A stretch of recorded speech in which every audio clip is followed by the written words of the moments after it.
اس لیے کہ میں نے دیکھا کہ بڑی محنت کے بعد پروگرام تیار کیا گیا. میں بھی چونکہ اسی کشتی کا ایک سوار ہوں دارالعلوم میں بھی بچوں کو تیاری کراتا ہوں عربی زبان و ادب میں. معلوم ہے کہ وہ پڑھ میں بھی کبھی نیند کھل جاتی ہے کہ وہ طالب علم ابھی سنانے نہیں آیا اور اسی میں نیند ختم ہو جاتی ہے. صبح صبح اٹھتے ہی یاد آتا ہے کہ خدا کو تیاری کرانی ہے، اس میں یہ غلطیاں تھیں.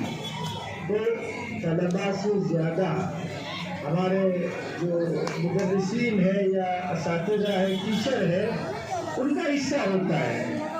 یہ بچے تو مظہر ہوتے ہیں، اصل محنت اساتذہ کی ہوتی ہے.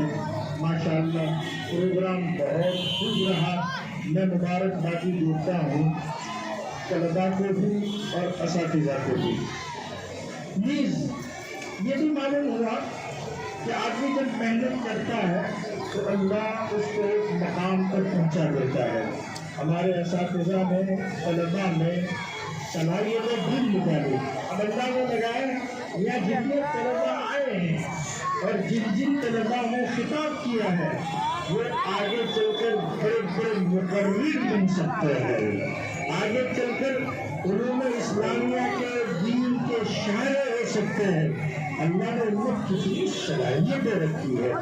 گجراتی میں جس کو ششکت شکتی کہتے ہیں اور اردو میں اس کو خابیدہ صلاحیتیں جو اللہ تعالیٰ نے ان میں رکھی ہے، اساتذہ اس کو اجاگر کرتے ہیں.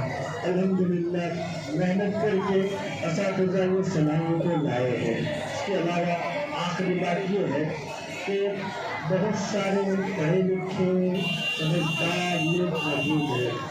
دونوں چیزوں کو جمع کرنا ممکن ہے.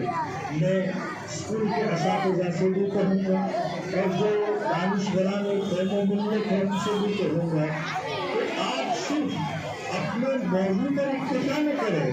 مثلاً آئین پڑھا دیا، بے شک حق ادا ہو گیا، اس میں کوئی شک و شبہ نہیں، لیکن اپنا جو موضوع اور سبجیکٹ ہے ان میں گہرائی پیدا کریں اور اس موضوع پر جتنی کتابیں قدیم جدید مل سکتی ہے اس سب کا مطالعہ کریں اور پھر اس کے بعد طلباء عزیز کو دیں.